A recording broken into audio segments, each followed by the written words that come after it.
जंगल पर वो कौन थी? मेरा विवेक या फिर बेटा, क्या तुमने नहा लिया? नहीं पापा, बस मैं अभी जा ही रही थी। तुम क्या आज स्कूल जाओगी? नहीं तो। अच्छा, तो एक काम करो, तुम थोड़ी देर ठहर जाओ, मैं पहले नहा लेता हूँ। लेकिन पापा, आज आप इतनी जल्दी नहा रहे हैं? हाँ बेटा, आज ऑफिस में ना थोड़ा काम है। तुम एक काम करो, देखो कि तुम्हारी मम्मी किधर है, उनको ज़रा बुला दो। अच्छा पापा। नहीं नहीं, रहने दो। शंभू काका को बोलो कि दुकान से सामान ले आए। शंभू काका, पापा बोले कि आप बाजार से सामान लेकर आइए। बेटा, तुम माँ जी को बुला दो, मैं बाजार लेने के लिए निकलता हूँ। शंभू, तुम दुकान जाओ, मैं इधर देखती हूँ। ठीक है माँ जी, जैसा आप कहें। अरे समीर, नहाने गया क्या? हाँ, बोलो सुस्मिता। इतनी जल्दी नहा लिया? हाँ, आज थोड़ा ऑफिस में ज़्यादा ही काम है। क्या? This is not fair. आज मैं तुम्हारे उस घटिया बॉस को फोन करूंगी। क्या समझते हैं क्या वो? एक हफ्ते से वो तुमको ऐसे एड़े गहरे टाइम पर बुला के रात को देर से छोड़ते हैं। कंपनी का सुपरवाइजर हो, फिर भी इतना काम? क्या समझकर तुमको इतना काम करवाते हैं? अरे अरे, शांत हो जाओ। उतनी भी एक्साइटेड होने की कोई बात नहीं है, काम ही ऐसा है। तुम जानते हो, बॉस और 2 कलीग्स तो 3 दिन से ऑफिस में ही हैं, और मैं सुपरवाइज़र होके इतने देर से जाऊंगा, ये क्या अच्छा दिखाएगा? तुम ही बोलो। क्या सच? तो और नहीं तो क्या। क्या बताओ तुम्हें? अच्छा, वो छोड़ो, तुम तो अपने नए प्रोजेक्ट के बारे में हमको कुछ भी नहीं बताए। हाँ, वो असल में हमारा जो शहर का जंगल है ना, उस पे बहुत ज़्यादा जानवर को मारा जा रहा है, सो इसलिए ये प्रोजेक्ट। हाय राम जी की, इतने सुंदर से जंगल में जहाँ लोग एक एक जानवर को देख के चुस्त हो जाते हैं, उसी जंगल में? हाय देवा रे देवा। वो कहते हैं ना, सोने की दुकान से ज़्यादा हीरे और जवाहरात की दुकान पर ज़्यादा डाका और चोरी होता है। अच्छा, मैं अब चलता हूँ, नहीं तो बॉस मुझे डांटेंगे। और आज जल्दी हो सके तो घर आ जाऊँगा, फिर सब लोग बाहर खाना खाने चलेंगे। बाय। मेरा प्रोजेक्ट बॉस को पसंद भी आएगा क्या? मैंने और सबने मिलकर इस प्रोजेक्ट को बनाने के लिए बहुत ही मेहनत की है।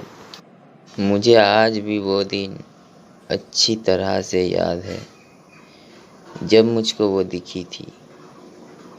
एक झटके में आई और पल भर में चली गई। एक दिन की बात है, मैं जंगल में टहलने के लिए गया था। उस दिन ऑफिस से बहुत प्रेशर आ रहा था, इसलिए मैंने सोचा कि जंगल की फ्रेश हवा खाने से अगर मेरा मन ठीक हो जाए। मैं जंगल में टहल ही रहा था। मुझको थोड़ी देर जाने के बाद एक अजीब सी चीज़ दिखाई दी, मानो वो कोई चलता फिरता एक घोड़ा है।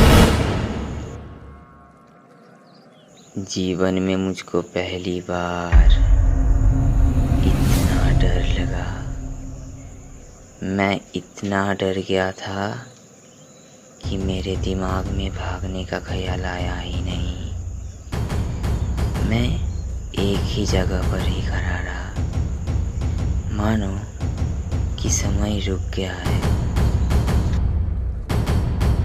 इसके बाद जो हुआ उसके लिए मैं एकदम तैयार नहीं था। वो औरा एकदम से मेरे सामने आ गई। मेरी हार्ट की आवाज़ मेरे कानों पर साफ साफ सुनाई दे रही थी। उसने मुझको बोला,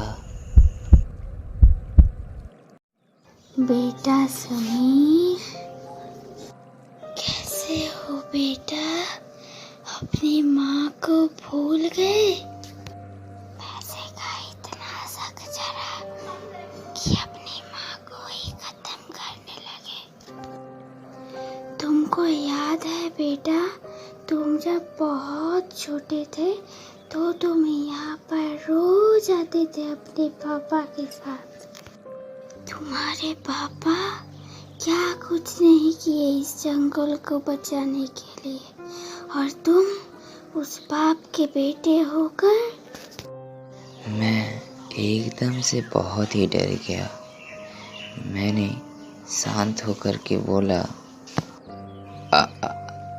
आप कौन हैं? कौन? मैं?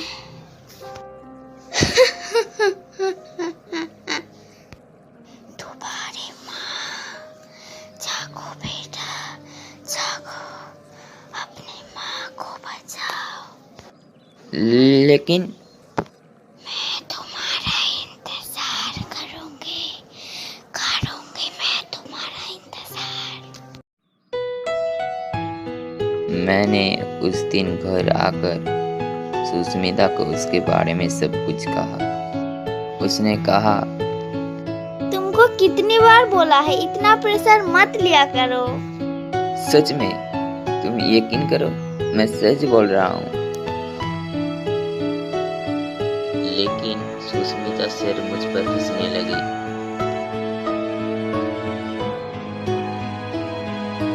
मैं इसके बारे में किसी को कुछ भी नहीं बताऊंगा। बेटा, देख रहा हूँ तुम बहुत देर से बैठे हो, क्या तुम परेशान हो? हाँ चाचा जी, थोड़ा सर दर्द कर रहा था। इस शहर में रह के सर दर्द नहीं तो और क्या होगा बेटा? जानते हो बेटा, निर्मल नगरी पहले निर्मल हुआ करती थी, लेकिन जब से आरजे ग्रुप्स कंपनी को इस शहर का जंगल दिया गया, तब से ये जंगल का हाल खराब हो रहा है। अच्छा, हाँ, मैं जब छोटा था, लगभग तकरीबन 40 साल पहले, इस शहर का हवा एक जादू लेकर घूमता था उस जंगल की बदौलत। लेकिन बेटा, तुम कहाँ पर काम करते हो? मैं ना चाचा जी, वो अच्छा, चलता हूँ, मेरा बस आ गया। बस छोड़ने के बाद वो बुढ़ा सुन पाया। पास में एक आदमी बोला, भैया, आरजे ग्रुप्स ऑफिस लेकर चलो। ऑफिस में आने के बाद समीर सोचे कि ज्यादातर लोग ये मानते हैं कि हमारे ऑफिस की वजह से जंगल खत्म हो रहा है, लेकिन वो लोगों को कौन समझाएं कि शिकार तो आप लोग करते हैं, इस पे हम लोगों को दोष देके क्या फायदा? नहीं, कुछ तो गलत हो रहा है। मुझको बॉस से बात करनी पड़ेगी। नहीं, बॉस से बात करके भी कोई फायदा नहीं। मुझको प्रेसिडेंट सर से बात करना पड़ेगा। प्रेसिडेंट, मैं जिस वजह से आपको बुलाया वो है हमारे प्रोजेक्ट के बारे में बताने के लिए। सर, आप तो भली बात ही जानते हैं ना, ये जो फाना और फ्लोरा का प्रोजेक्ट है इसमें कुछ तो गड़बड़ है। अच्छा, तुमको ये लगता है? तो बोलो कहाँ पर गड़बड़ है, हम भी तो सुने। सर, पिछले कुछ रिपोर्ट के मुताबिक इस प्रोजेक्ट में जो एनिमल्स को रखा गया है उसके बाहर भी ऐसे बहुत से जानवर हैं जिनको हम लोग ज़्यादा वैल्यू नहीं दे पा रहे हैं। इसके लिए शिकारी इस जानवर को छोड़कर दूसरे जानवरों को अपना टारगेट बना रहे हैं, जिस वजह से एक जानवर को बचाने के लिए हम लोग दूसरे जानवर को बलिदान दे रहे हैं। अच्छा, ये बात है, तो इसका कोई हल? हाँ सर, है ना। हम लोगों को एक साथ काम करने की बजाय छोटे छोटे ग्रुप से डिवाइड होके ये काम करना चाहिए। इससे क्या होगा, हम लोग एक एक जानवर को ज़्यादा वैल्यू दे सकते हैं। नहीं, रहने दो, इसकी कोई ज़रूरत नहीं। जैसा काम चल रहा है वैसे ही काम चलने दो। लेकिन सर, लेकिन कुछ नहीं। तुमको जितना काम दिया जाए तुम उतना ही काम करो, उससे ज़्यादा भी नहीं और उससे कम भी नहीं। अगर अपनी जॉब को प्यार करते